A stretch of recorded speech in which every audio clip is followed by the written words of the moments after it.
주님, 오늘도 우리가 주님을 예배하기 위해 이 자리에 모였습니다. 주님을 찬양하기 위해 모였습니다. 주님을 사랑하기 위해 모였습니다. 우리가 주님의 집에 나와 예배드리오니 주여 우리의 예배를 기쁘게 받아주시옵소서. 모든 예배의 순간을 주께서 주관하여 주시고 우리가 기도할 때 주님의 뜻이 나의 뜻이 되게 하여 주시옵소서. 이 모든 기도 예수님의 이름으로 기도드립니다. 네, 오늘 본문 말씀은 누가복음 15장 13절부터 20절입니다. 오늘 말씀 저와 함께 교독하심으로 봉독하겠습니다. 제가 먼저 읽습니다. 그 후 며칠이 안 되어 둘째 아들이 재물을 다 모아 가지고 먼 나라에 가 거기서 허랑방탕하여 그 재산을 낭비하더니 다 없앤 후 그 나라에 크게 흉년이 들어 그가 비로소 궁핍한지라. 가서 그 나라 백성 중 한 사람에게 붙여 사니 그가 그를 들로 보내어 돼지를 치게 하였는데 그가 돼지 먹는 지엄 열매로 배를 채우고자 하되 주는 자가 없는지라. 이에 스스로 돌이켜 이르되 내 아버지에게는 양식이 풍족한 품꾼이 얼마나 많은가 나는 여기서 주려 죽는구나. 일어나 아버지께 가서 이르기를 아버지 내가 하늘과 아버지께 죄를 지었사오니 지금부터는 아버지의 아들이라 일컬음을 감당하지 못하겠나이다. 나를 품꾼의 하나로 보소서 하리라 하고 함께 했습니다. 이에 일어나서 아버지께로 돌아가니라. 아직도 거리가 먼데 아버지가 그를 보고 측은히 여겨 달려가 목을 안고 입을 맞추니. 아멘. 아멘. 네, 오늘도 예배의 자리, 기도의 자리로 나오신 우리 아름빛교회 성도분들 환영합니다. 우리 서로를 보고 이렇게 한번 인사를 해볼까요? 축복하고 환영합니다. 이렇게 인사하겠습니다. 축복하고 환영합니다. 네, 오늘은 집으로라는 제목으로 설교를 할 텐데요. 여러분은 집 하면 무엇이 떠오르시나요? 집이라는 단어만큼 우리의 삶 속에 밀접한 단어가 그렇게 많지는 않은 것 같습니다. 옷, 그리고 밥과 함께 의식주로 불릴 정도로 우리의 삶에 꼭 필요한 것들 중에 하나죠. 그런데 집은 옷과 밥보다는 우리에게 더 큰 개념으로 다가오는 것 같습니다. 내 집 마련이라는 단어는 있지만 내 옷 마련, 내 밥 마련 이런 단어는 없는 것처럼 말이죠. 그래서 집에 관련된 여러 표현들 가운데 조금 속된 표현이기는 하지만 집 나가면 개고생 이런 단어도 있습니다. 이 말이 실감되는 순간들이 있다고 해요. 첫 번째, 따뜻한 집밥이 그리울 때. 그리고 두 번째, 매달 공과금 낼 때. 그리고 마지막 세 번째가 언제냐? 아플 때라고 합니다. 제가 최근에 조금 아팠었는데 집에 가족들하고 다 같이 아팠어요. 그래서 전 좀 다행이다 싶었습니다. 저 혼자 있는데 그렇게 아팠으면 그걸 어떻게 버텨낼 수 있었을까 싶어요. 여러분도 이 표현에 공감이 가시나요? 요즘에는 이 표현에 더 나아가서 이불 밖은 위험해라는 표현도 있는 것 같아요. 그래서 저는 이 표현이 굉장한 통찰력을 가지고 있다고 생각을 했습니다. 이불 안에만 있으면 나는 안전하고 이불 밖에 나가면 세상은 무서운 것들로 가득하죠. 이렇게 집의 중요성이 워낙 크다 보니 집에 대한 표현들이 많은데 이런 집의 중요성은 성경에서도 볼 수 있습니다. 히브리어로 집을 뜻하는 단어가 바로 바이트라는 단어인데요. 이 바이트라는 단어는 성경에서 총 1744번이나 쓰였습니다. 그리고 우리가 많이 아는 성경의 여러 지명들 속에서 이 집이라는 단어를 찾아볼 수 있습니다. 베들레헴, 벳세메스, 베다니, 베데스 등 다 많은 지명이 집을 뜻하는 바이트라는 단어가 숨어 있습니다. 특히 베델이라는 단어가 있는데요. 베델은 바로 하나님의 집이라는 뜻을 가지고 있습니다. 성경에서는 성전을 하나님의 집으로 자주 표현합니다. 예수님께서도 성전은 내 아버지의 집이라고 말을 하시죠. 이렇게 집은 우리에게도 그렇고 고대 시대에도 그렇고 너무나 중요한 것이었습니다. 우리가 너무나 잘 아는 오늘의 본문 속에서도 하나의 집이 등장합니다. 집이라는 단어가 명확하게 등장하는 것은 아니지만 우리가 이 탕자의 이야기 속에서 우리는 쉽게 집 하나를 떠올리게 됩니다. 바로 아버지의 집입니다. 둘째 아들은 살아계신 아버지에게 자신의 몫의 유산을 달라고 요구를 합니다. 이건 굉장히 폐륜적인 요구이죠. 하지만 아버지는 이 아들의 요구를 들어주어서 둘째 아들의 몫의 유산을 내어줍니다. 그리고 이 둘째 아들은 유산을 받고 나서 어떻게 합니까? 아버지의 집을 떠나 먼 나라로 가게 됩니다. 여러분, 이 둘째 아들이 먼 나라로 향한 후에 집을 떠나서 행복하게 살았습니까? 우리는 이미 그 답을 알고 있죠. 제가 아까 서두에 말한 표현처럼 집을 나가서 소위 엄청난 고생을 했습니다. 모든 재산을 다 탕진을 하고 또 기근까지 들어서 갖은 고생을 다 하게 됩니다. 말 그대로 개고생을 하게 된 것이죠. 이렇게 고생을 하게 된 아들은 결심을 하게 됩니다. 아버지의 집으로 돌아가자.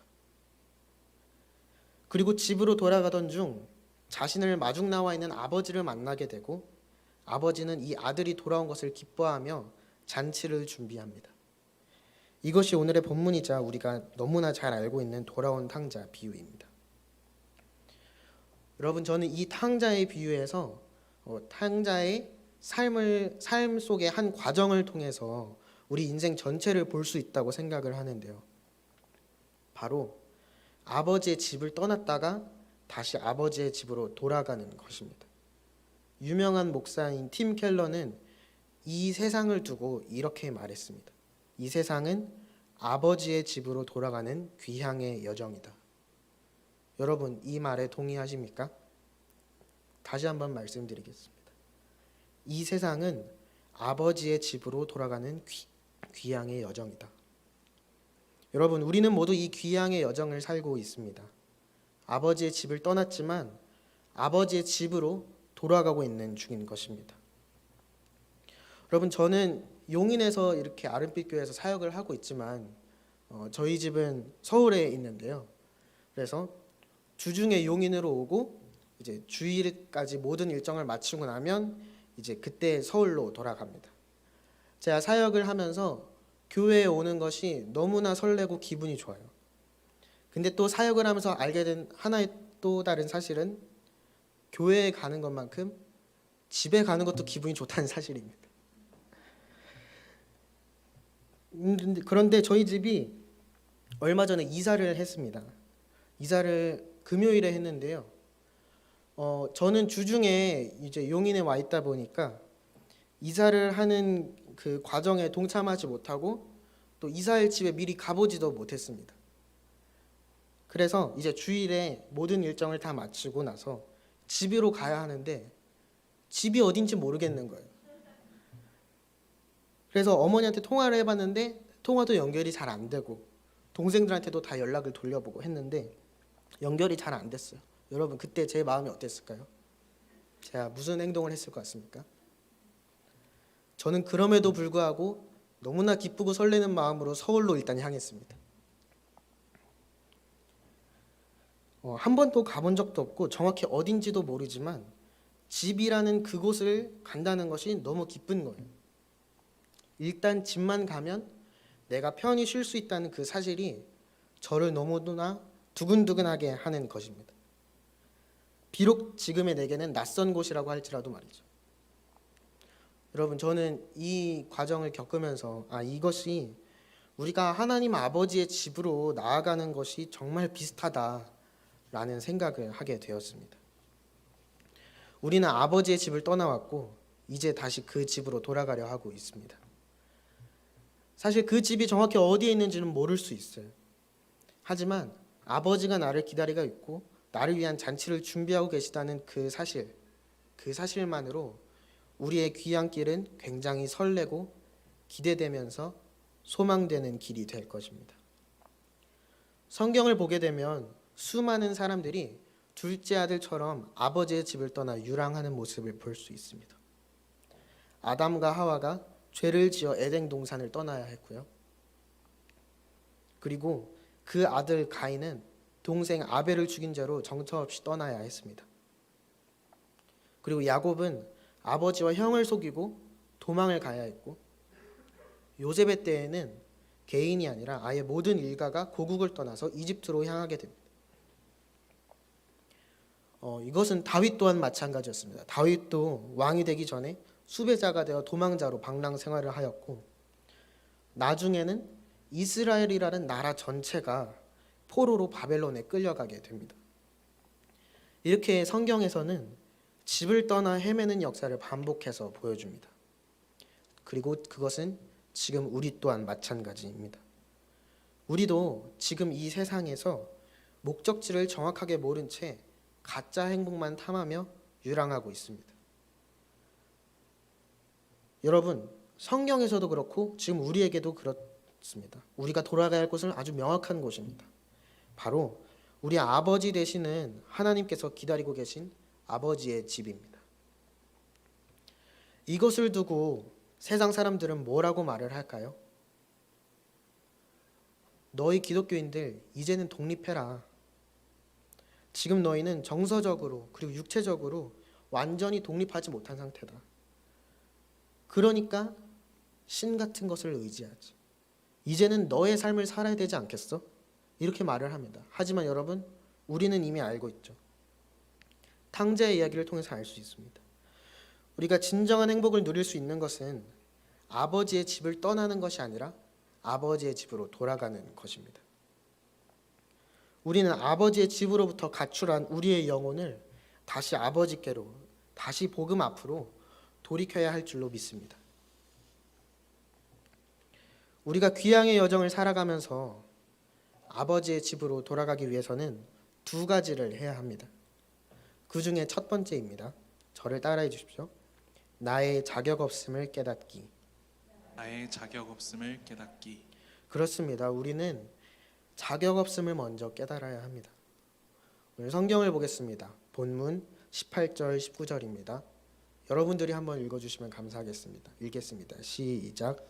내가 일어나 아버지께 가서 이르기를 아버지, 내가 하늘과 아버지께 죄를 지었사오니 지금부터는 아버지의 아들이라 일컬음을 담당하지 못하겠나이다. 나를 품꾼의 하나로 보소서 하리라 하고. 네. 둘째 아들은 아버지에게 폐륜을 저지른 아들이었지만 자신이 아버지에게 죄를 지었다는 그 사실은 자각하고 있었습니다. 그렇기 때문에 아버지의 집으로 돌아갈 결심을 하면서도 내가 지금부터는 아버지의 아들이라 일컬음을 감당하지 못하겠나이다 라는 고백을 미리 준비해서 가고요. 그리고 지금부터는 아버지에게 나를 아들로 보지 마시고 품꾼으로 보소서라는 호소를 준비해서 아버지의 집으로 돌아갑니다. 여러분, 아버지가 둘째 아들을 버렸습니까? 아니죠. 아들이 아버지를 버린 것입니다. 이 관계를 끊어버린 것은 아버지가 아니라 아들이었기 때문에 아들은 아버지의 아들이라 불릴 자격을 잃어버린 것입니다. 여러분, 아버지의 집은 움직이지 않습니다. 언제나 동일하게 그곳에 우뚝 서 있는 것입니다. 움직인 것은 바로 우리입니다. 우리가 집을 떠나 먼 나라로, 이 세상으로 향했습니다. 그렇기 때문에 우리는 아버지의 집으로 돌아가기 위해서 우리의 자격 없음을 먼저 고백해야 합니다. 우리는 더 이상 그 집에서 주인의 아들로 당연하게 대접받고 대우받아 마땅한 존재가 아니게 되었습니다. 우리가 그 집에 존재하기 위해서는 철저하게 아버지의 은혜를 구해야 하는 위치가 된 것입니다. 여러분, 우리도 마찬가지입니다. 하나님 아버지는 언제나 동일하게 우리를 바라보고 계셨는데 우리가 뒤를 돌았습니다. 우리가 그분으로부터 멀어진 것입니다. 그렇기 때문에 자격 없는 우리가 아버지의 집으로 향할 때 가장 먼저 해야 하는 것은 바로 회개입니다. 둘째 아들은 자신의 죄를 고백하면서 자신의 죄를 고백했습니다. 우리가 우리의 죄를 고백하고 진정으로 회개할 때에 우리 아버지께서 우리를 기쁘게 받아주실 것입니다. 사실 오늘의 본문인 탕자의 비유는 다른 두 비유와 세트로 구성이 되어 있는데요. 누가복음 15장에는 이 탕자의 비유 이외에 잃어버린 양에 대한 비유와 또 잃어버린 동전에 대한 비유를 함께 등장하고 있습니다. 이 모든 비유의 플롯은 동일합니다. 잃어버린 것을 찾는 것입니다. 그리고 찾았을 때 예수님께서는 이렇게 말씀하고 계십니다. 누가복음 15장 7절 말씀입니다. 다 같이 함께 읽겠습니다. 시작. 내가 너희에게 이르노니 이와 같이 죄인 한 사람이 회개하면 하늘에서는 회개할 것 없는 의인 99으로 말미암아 기뻐하는 것보다 더하리라. 네, 그 다음 누가복음 15장 10절 말씀도 다 같이 함께 읽습니다. 시작. 내가 너희에게 이르노니 이와 같이 죄인 한 사람이 회개하면 하나님의 사자들 앞에 기쁨이 되느니라. 네, 여러분 우리 모두는 죄인입니다. 그리고 죄인인 우리가 회개할 때 예수님께서 기뻐하십니다. 잃어버린 아들을 찾는 것과 같은 기쁨이라고 말하십니다. 여러분, 우리는 주님 앞에서 회개해야 합니다. 아버지의 집으로 돌아가기 위해서 해야 되는 것, 이번엔 두 번째입니다. 두 번째도 저를 한번 따라해 주십시오. 아버지의 사랑을 깨닫기. 네, 아버지의 사랑을 깨달아야 합니다. 오늘의 본문 속 아버지는 둘째 아들을 철저하게 사랑하는 사람이었습니다. 아들을 사랑하였기 때문에 아들이 무리한 요구를 하여도 관계를 끊어내는 행동을 하여도 사랑으로 보내주었고 기근이 들었을 때 사랑하는 아들을 걱정하는 마음으로 마중 나왔습니다. 오늘 본문 마지막 절을 제가 한번 읽어드리겠습니다. 누가복음 15장 20절입니다. 이에 일어나서 아버지께로 돌아가니라. 아직도 거리가 먼데 아버지가 그를 보고 측은히 여겨 달려가 목을 안고 입을 맞추니. 여러분, 이 말씀을 보면 아버지가 어디에서 아들을 맞이했습니까? 아직도 거리가 먼데, 집에서 멀리 나와서 돌아올지 안 돌아올지도 모르는 아들을 맞이하기 위해서 이렇게 나와 있습니다. 왜요? 바로 아들을 사랑하기 때문입니다. 여러분, 주님께서 저와 여러분을 이렇게 맞이하고 계시다는 것을 분명히 기억하시기를 바랍니다. 그리고 자신이 자격 없다 고백하는 둘째 아들에게 아버지는 뭐라고 대답하시는지 성경을 한번 보겠습니다. 누가복음 15장 21절부터 24절, 오늘 본문의 뒷말씀인데요. 오늘의 본문의 뒷말씀인데 제가 한번 읽어드리겠습니다. 아들이 이르되 아버지, 내가 하늘과 아버지께 죄를 지었사오니 지금부터는 아버지의 아들이라 일컬음을 감당하지 못하겠나이다 하나, 아버지는 종들에게 이르되 제일 좋은 옷을 내어다 입히고 손에 가락지를 끼우고 발에 신을 신기라. 그리고 살진 송아지를 끌어다가 잡으라. 우리가 먹고 즐기자. 이인의 아들은 죽었다가 다시 살아났으며 내가 잃었다가 다시 얻었노라 하니 그들이 즐거워하더라. 여러분, 아들이 내가 지금부터는 아버지의 아들이라 일컬음을 감당하지 못하겠나이다 라고 말할 때 아버지가 뭐라고 대답하십니까? 아버지는 이것에 대해서 문제 삼지 않았습니다. 아버지는 이것에 대해서 더 이상 논하지 않았습니다. 아버지에게 그것은 더 이상 중요한 것이 아닌 것입니다. 그리고 종들에게 이렇게 말하죠. 내가 아들을 잃었다가 다시 얻었노라. 우리가 먹고 즐기자. 여러분, 이것이 하나님 사랑의 핵심인 것입니다. 우리는 분명히 자격이 없는 사람들입니다. 자격이 없는 존재들입니다. 하지만 우리 아버지 되시는 하나님께서 그것을 사랑으로 덮어주실 때에 우리에게 아들이라 불릴 자격이 다시 주어지는 것입니다. 여러분께서는 주의 보좌로 나아갈 때라는 찬양을 다들 아실 것입니다. 이 찬양의 가사를 보면 이렇습니다. 자격 없는 내 힘이 아닌 오직 예수님의 보혈로. 그렇습니다. 우리는 우리의 자격 없음을 예수님께서 보혈로 덮어주십니다. 그리고 우리는 그 사랑을 힘입어 주의 보좌로 나아가야 합니다. 이 아버지의 사랑에는 조건이 없습니다. 아들이기 때문에 자신의 사랑을 아끼지도 않습니다. 비록 아들에게 그 사랑을 돌려받지 못했음에도 그 사랑에는 끝이 없는 것입니다. 여러분, 오늘 본문에는 등장하지 않았지만 이 탕자의 비유에는 사실 인물이 하나 더 등장합니다. 여러분들이 잘 알고 있듯이 바로 첫째 아들입니다. 첫째 아들은 돌아온 둘째 아들을 위해서 아버지께서 큰 잔치를 베푸시는 것을 보고 아버지에게 분노합니다. 어떻게 보면 이 분노는 지극히 정당해 보입니다. 하지만 우리는 그 분노의 원인이 무엇인가 생각해 보아야 합니다. 둘째 아들은 아버지를 저버리고 자신의 몫의 유산을 가지고 집을 떠나버렸습니다. 하지만 첫째 아들은 그러지 않았습니다. 집에 여전히 남아 있었죠. 그리고 둘째 아들이 돌아왔을 때 아버지가 제일 좋은 옷을 입히고 손에 가락지를 끼우고 발에 신을 신기고 또 잔치를 위해 송아지를 잡았을 때 첫째 아들은 이렇게 생각했을 것입니다. 저거 내 돈인데. 그렇습니다. 첫째 아들의 분노의 원인은 결국 자신의 몫의 돈 때문인 것입니다. 아버지의 조건 없는 사랑에 첫째 아들도 그리고 둘째 아들도 사랑으로 답하지 않았습니다.